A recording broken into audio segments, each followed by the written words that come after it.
জান সুপাৰিবাৰে মোক কি দিছে বিজেপিৰ ফালৰ পৰা নে মোক অৰুণোদয় দিছে নে মোক সিহঁতে নে মোক এটা এককালীন সাহায্য আনি দিছে নে মোক 1000 টকা নে মোক 1 টকা আছে এই ৰাইজৰ মানুহক বিজেপিৰ ফালৰ মদনে তাৰ মানে মই মদনৰ কথা তোমাক ক'ব লাগছিল একচুৱেলি বিজেপি কি জান মদনক আমি কাগজ কান দিওঁ কি তাৰ মানে ওত কাগজ কান দিলি উলিয়াই থৱে তোত কাগজ কান দিলি উলিয়াই থৱে তাৰ কাৰণে তাৰ মানে আমি একো নাপাওঁ যেনেকি মুৰুত এডাল চুলি নাই মোৰ কবু মুৰুত এডাল চুলি নাই সব মানে কৈছে বুঢ়া কথা নাম ধৰা কিজানি অনুচুমি ঘূৰি আহা দ্বিতীয় চল যেনেকি মই ছোৱালীক মেডিকেল পঢ়াব লাগে আৰু এই চৰকাৰ সাহায্য একোই পোৱা নাই একোই পোৱা নাই মই একোই দিয়া নাই মদনক নিজে মই কাগজ দিলোঁ মদন কোন হয় বিজেপিৰ একেবাৰে আগ্ৰহী তাৰমানে আমাৰ বাটত আহি পেলাই মোক তাৰপৰা 1000 টকা নিছি অৰুণোদয় দিম বুলি ৰেচন কাৰ্ড বনাম বুলি কিমান নিছে আপোনাৰ পৰা 1000 টকা নিছি কি দিম বুলি নিছে ৰেচন কাৰ্ড দিম বুলি কৈছে অৰুণোদয় বনাই দিম বুলি কৈছে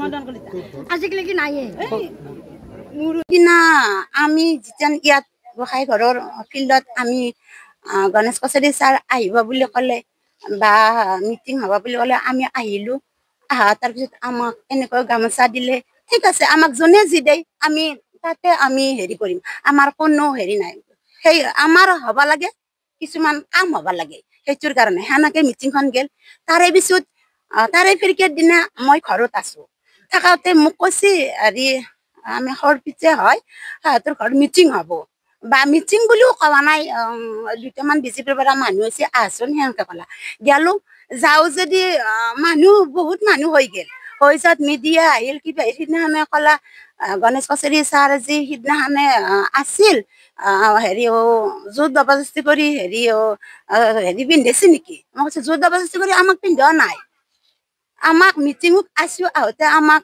হেৰি দিছে সেইটোৱে বা মিটিঙত মাতি সেইটোৱে কিন্তু আপোনালোকে যেনেকৈ আমাক আজি ইয়াতে হেৰি কৰা বুলি আনছি কিন্তু আমিতো নাজানো আপোনালোকে যিহেতু মিডিয়া মাতি আনি পেলাই যে আমাক যে শিকাই পেলাই যে আপোনালোকে ইয়াতে যে আমাক হেৰি কথাটো ক'বা দিছে আমিতো নাজানো ঠিক তেনেকুৱা বাদে কথা কিন্তু আমাক গণেশ কছাৰী ছাৰো বা ইয়াতে যোগদান হ'বই লাগিব নহ'লে নহ'ব সেইটো কথা আমাক গণেশ কছাৰী ছাৰে কোৱা নাই আৰু বিজেপি দলৰ পৰাও তাৰমানে আমাক হেৰি কৰা নাই বা মিডিয়া আহিছে বা এটা কথা ক'ব লাগিব এনেকৈ হেৰি কোৱা নাই আমাক মাতি নিছে নি পেলাই ক'ব লাগিব তোমালোকে যদি ক'ব নাজানা তেনেহ'লে আমি কৈ দিম তোমালোকৰ কথাটো ক'বা তাৰপিছত আমিতো নাজানো বা সবিতা অলপমান জানে যদিও ইয়াৰ নহয় সবিতা তাৰ আমাৰতো এতিয়া গাঁৱত হেৰি নাইয়ে তাৰ ভোট নাই কমল ভোট নাই এতিয়া সবিতাৰ একো হেৰিয়ে নাই কমলপুৰত মাকুৰ ঘৰ ইয়াত তাক বিয়া দিছে কমলপুৰত তাই তাৰমানে ইয়াত আছে মাকুৰ ঘৰত থাকি পেলাই তাৰমানে অলপমান জানাৰ কাৰণে ভোলা চিৰিকেইটাক তাৰমানে অলপমান আউলে লৈ ফুৰে পেলাই তাৰমানে এনেকৈ তাৰমানে হেৰি কৰিছে আৰু একচুৱেলি কিন্তু এইটো ছাৰে যি হেৰি কৰিছিল এইটো মিছা কথা আৰু সবিতা ক'ব নালাগিছিল এইটো কথা তাৰ কাৰণে আমাৰো বেয়া লাগছে এতিয়া খোৱাৰ পিছত আমি কি কৰিম আচলতে যোৱা বুধবাৰে আমাৰ এই গোৰেশ্বৰ মহৰীপাৰা অঞ্চলৰ সোণাইজন চুবুৰী আমাৰ BTCৰ প্ৰাক্তন EM ছাৰ গণেশ কছাৰী ছাৰৰ উপস্থিতিত এখন সভা আহ্বান কৰা হৈছিল আমাৰ এই মন্দিৰ প্ৰাংগণতে আৰু সেই সভাখনত আমাৰ সোণাইজন চুবুৰীৰ প্ৰায় সংখ্যক ব্যক্তি মহিলা আইমাতৃৰ লগতে আমাৰ ডেকা চেঙৰা সকলোৱে BPF-ত যোগদান কৰিছিল আৰু তাৰ ঠিক এদিন বা দুদিন পিছতে আমাৰ এই সভাখন দেখা পায় মানে হয়তো আমাৰ সোণাইজন চুবুৰীত থকা কেইজনমান বিজেপি সমৰ্থকৰ হয়তো অলপ বেয়া লাগিল চাগে হয়তো সেইকাৰণে আৰু এখন বিজেপিৰ পিছদিনাই মিটিং এখন আৰম্ভ কৰা হ'ল আৰু সেই মিটিংখনত আমাৰ এই চুবুৰীৰে কেইজনমান সন্মানীয় ব্যক্তিয়ে দুটামান মন্তব্য কৰিছিল আৰু সেই মন্তব্যকেইটা হৈছিল যে আমাৰ সোণাইজন চুবুৰীৰ পৰা কোনো এজন ব্যক্তিয়ে বিজেপিত মানে কি BPF-ত ভোট নিদিয়ে বিজেপিতে ভোটবিলাক পাব বুলি কৈছিলে আচলতে তেনেকুৱা কথা নহয় কাৰণ এটা চুবুৰীত বা এটা অঞ্চলত কোনজন মানুহে কোনটো দলত ভোট দিব সেইটো আচলতে কোনেও ক'ব নোৱাৰে সঠিককৈ গতিকে এইটো প্ৰত্যেকজন ব্যক্তিৰে এইটো গণতান্ত্ৰিক এটা অধিকাৰ হয় তো সেয়েহে তেনেকুৱা ধৰণৰ দুৰ্ভাগ্যজনক মন্তব্য আচলতে দিব নালাগে কাৰণ সিদিনা আমাৰ আগদিনা আমি BPF দলত ইতিমধ্যে যোগদান কৰিছোঁ আপোনালোকে সকলোৱে দেখা পাইছে গতিকে আমাৰ এই চুবুৰীৰ পৰা যথেষ্ট সংখ্যক ভোট আমি BPF দলত দিবলৈ সাজু আছোঁ আৰু লগতে এনেকুৱা এটা অপপ্ৰচাৰো চলিছিল যে মানে কি আমাৰ BTCৰ যিজন আমাৰ প্ৰাক্তন EM গণেশ কছাৰী ছাৰ তেখেতে মানে প্ৰলোভন দি বা জোৰ জবৰদস্তি কৰি মানে আমাৰ এই চুবুৰীত BPF দলত যোগদান কৰাব বিচাৰি মানে কৰোৱা বুলি এটা প্ৰচাৰ চলিছিল। তো সেইটো একেবাৰে মিছা কথা। আপোনালোকে সকলোৱে জানে যে কোনো এজন ব্যক্তিক টানি ধুহি আনি ইয়াত যোগদান কৰাব নোৱাৰে কোনো এটা দলত, যে আপোনালোকে সকলোৱে জানে। গতিকে এইটো একেবাৰে মিছা কথা। হা, তো সেয়েহে আমি আমাৰ খুনাইজান চুবুৰীৰ আমি গোটেই সংখ্যক লোক আমাৰ ডেকা চেংৰা আমাৰ মহিলা আই মাতৃসকল সকলোৱে একলগ হৈ আমি BPF দলত সিদিনা যোগদান কৰিছোঁ। ইতিমধ্যে ভিডিঅ' প্ৰচাৰ হৈছে। গতিকে সেয়েহে আমি মানে কি বাকী আমাৰ সন্মানীয় ব্যক্তিসকলক জনাব বিচাৰিছোঁ যে তেনেকুৱা ধৰণৰ দুৰ্ভাগ্যজনক মন্তব্য দিব নালাগে। আমাৰ খুনাইজান চুবুৰীৰ পৰা যথেষ্ট সংখ্যক ইতিমধ্যে BPF দলে লাভ কৰিব। গতিকে এনেকুৱা ধৰণৰ অপপ্ৰচাৰো চলাব নালাগে। গতিকে আমি গোটেইখিনি মাৰ বান্ধি থিয় হৈছোঁ, BPF দলত যোগদান কৰিছোঁ। গতিকে আমাৰ EM ছাৰ এইবাৰ খুব বিপুল ভোটত জয়যুক্ত হওক, এইটো আমি কামনা কৰিছোঁ। লগতে ছাৰলৈ এটি আহ্বান যে তেখেতে এইবাৰ বিপুল ভোটত জয়ী হৈ আমাৰ এই চুবুৰীৰ লগতে এই বৃহত্তৰ অঞ্চলটোৰ উন্নতিৰ স্বাৰ্থত এনেদৰে কাম কৰক যাতে কোনো এজন ব্যক্তিয়ে তেখেতৰ বিৰুদ্ধে আঙুলি তোৱাই কথা ক'ব নোৱাৰে। তাৰ বাবে মই তেখেতলৈ আহ্বান জনাইছোঁ। আৰু যোৱা 5 বছৰে আমাৰ BJP যি আমাৰ শাসনকালত আছে বৰ্তমান, এই শাসনকালত আমাৰ এই মহৰীপাৰা অঞ্চলৰ যিজন বৰ্তমান EM ৰণেন্দ্ৰ নাৰ্জাৰী ছাৰ, তো তেখেতক আমি এতিয়ালৈকে আমাৰ চুবুৰীত এবাৰো দেখা নাপালোঁ। গতিকে সেইটো এটা খুব দুৰ্ভাগ্যজনক কথা। তো ইয়াতে আপোনালোকে নিশ্চয় দেখা পাইছে ৰাস্তা ঘাট কেনেকুৱা হৈ আছে। তেখেতক আমি ইয়াত এদিনো দেখা নাপালোঁ। কোনো ধৰণৰ উন্নয়নমূলক কাম এতিয়ালৈকে আমাৰ এইখিনিত ৰাস্তা ঘাটৰ কথাই কৈছোঁ মই, এনেকুৱা হোৱা নাই এতিয়ালৈকে।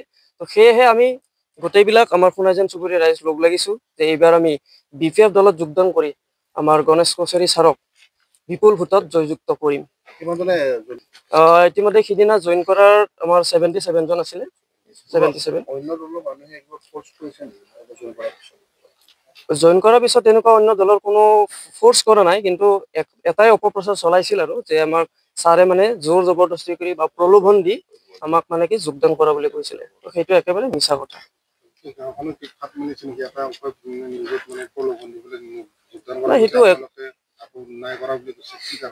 সেইটো প্ৰত্যেকজন ব্যক্তিৰ একো নিজা গণতান্ত্ৰিক অধিকাৰ থাকে। তো কোনে ক'ত ভোট দিব তাত আমাৰ মাত মাতিব লগা বিশেষ একো নাই। সেইটো ফাট মেলা বুলি ক'লেও ভুল হ'ব একচুৱেলি। তো আমি তেখেতসকলক আহ্বান জনাইছোঁ তেনেকুৱা ধৰণৰ মন্তব্য ক'ব মানে দিব নালাগে। এইখিনি আৰু BPF দল বৰ্তমান শাসনত নাই। গতিকে BPF দলে BJP দলৰ পৰা UPPL দলৰ পৰা মানুহ প্ৰলোভন দি আনিব পাৰে নেকি? আপোনালোকে উত্তৰটো দিয়কচোন। এটা অস্বাভাৱিক ধৰণৰ কথা। তেওঁলোকে নিজৰ অকৰ্মণ্যতা ঢাকাৰ কাৰণে এটা অস্বাভাৱিক বাতৰি কৰিছে। ৰাইজে চাই আছে। ৰাইজটো মূৰ্খ নহয়। ৰাইজে গম পায় গণেশ কছাৰীয়ে প্ৰলোভনৰ ৰাজনীতি কেতিয়াও কৰা নাই, কোনোদিনে কৰা নাই আৰু কেতিয়াও কৰাৰ প্ৰয়োজনো নাই। আজি জাকে জাকে মানুহ তেওঁলোকৰ দলবিলাকৰ পৰা আহি BPF দলত যোগদান কৰিছে আৰু সেই যোগদান দেখা পাই তেওঁলোক শংকিত হৈছে। বেলেগ কথা একো নাই। হয়, এই 27 আৰু 28 তাৰিখে দুটা যোগদান কাৰ্যসূচী হৈছিল। 1 নম্বৰটো 27 তাৰিখে আমাৰ কাৰীৰ পৰা মুকুন্দপুৰ আৰু 2 নম্বৰটো টেঙাজাৰ গাঁৱৰ খুনাইজান চুবুৰী। এই চুবুৰীকেইটাত বৃহৎ সংখ্যক ৰাইজে যোগদান কৰিছিল। প্ৰথমতে আমাৰ যেতিয়া যোগদানলৈ আমাক মাতিছিল, ৰাইজে যেতিয়া মাতিছিল তেতিয়া ধৰক প্ৰত্যেকটো জেগাতে 40 জন 45 জন এনেকৈ আছিল। কিন্তু ৰাইজৰ মাজত যোৱাৰ পিছত বিভিন্ন মানুহ বাঢ়িছে। যেনে কাৰীৰ পৰা যোগদানটোত 22-23 জন যোগদান কৰিছে আৰু খুনাইজান চুবুৰীত 77 জন যোগদান কৰিছে। খুনাইজান চুবুৰীত যেতিয়া আমি মিটিং কৰিবলৈ গৈছিলোঁ, প্ৰথম লিষ্টখন আছিল আমাৰ 54 জনৰ। আৰু ৰাইজৰ মাজত গৈ যেতিয়া মিটিং কৰিলোঁ, ময়ো যোগদান কৰিম এনেকুৱা ধৰণত ৰাইজ ওলাই আহিল। ৰাইজে ওলাই আহি যোগদান কৰিছে। আমিতো ৰাইজক যোগদান কৰিব অহা মানুহ, গণেশ কছাৰীৰ ব্যক্তিত্বৰ প্ৰতি আকৰ্ষিত হৈ BPF দলৰ নীতি আদৰ্শৰ প্ৰতি আকৰ্ষিত হৈ যিসকল ৰাইজে BPF দলৰ ওচৰত আহি যোগদান কৰিব বিচাৰিছে, কাম কৰিব বিচাৰিছে ভৱিষ্যত দিনত, তেওঁলোকক আমি বাধা দিম নেকি? গতিকে যিয়ে যোগদান কৰিব আহিছে যোগদান কৰিছে, আমি আদৰি লৈছোঁ দলত। আৰু ভৱিষ্যতৰ দিনত শুক্লাই চেৰফাঙত গণেশ কছাৰী ডাঙৰীয়া 4 মাহ পিছত নিৰ্বাচন হ'বলৈ গৈ আছে। আপোনালোকে চাব 4 মাহ পিছত গণেশ কছাৰী ডাঙৰীয়া BTCৰ এজন EM হৈ আছে। ভৱিষ্যত দিনত এই সমষ্টি যদি উন্নয়নৰ কাম কৰিব লাগে গণেশ কছাৰীয়ে কৰিব লাগিব, বেলেগ কোনো নাই। আজি 4.5 বছৰ 5 বছৰত ৰণেন্দ্ৰ নাৰ্জাৰী ডাঙৰীয়াই যি অকৰ্মণ্য, আজি প্ৰত্যেকটো চুবুৰীত খবৰ লওক, খুনাইজান চুবুৰীত যাওক, ৰাইজে ক'ব যোৱা 4.5 বছৰ এবাৰো যোৱা নাই। আজি কাৰীৰ পৰা যিটো চুবুৰীত যোগদান হৈছিল তাতে এবাৰো যোৱা নাই। 4.5 বছৰ ৰাইজৰ ভোটেৰে জয়ী হোৱা প্ৰতিনিধি এজনে ৰাইজৰ মাজত যদি এবাৰো খবৰ নলয় তেতিয়াহ'লে তাৰ উত্তৰটো কি ক'ব আৰু সেই ব্যৰ্থতা ঢাকাৰ কাৰণে BPF দলৰ ফালে তেওঁলোকে ঠেলিছে BPF দলক দুখ দিছে গণেশ কছাৰীয়ে প্ৰলোভনৰ ৰাজনীতি কৰা বুলি কৈছে হাঁহি উঠিছে এইটো নহয় ভৱিষ্যত দিনত চাই থাকক এমাহৰ ভিতৰত চাই থাকক যাকে যাকে মানুহ যোগদান কৰিব তেওঁলোকৰ দলৰ পৰা বাঘা নেতা তেওঁলোকে যিসকলক কৈ থাকে তেনেকুৱা নেতাৰ শাৰী পাতি আছে আমি সময় দিব পৰা নাই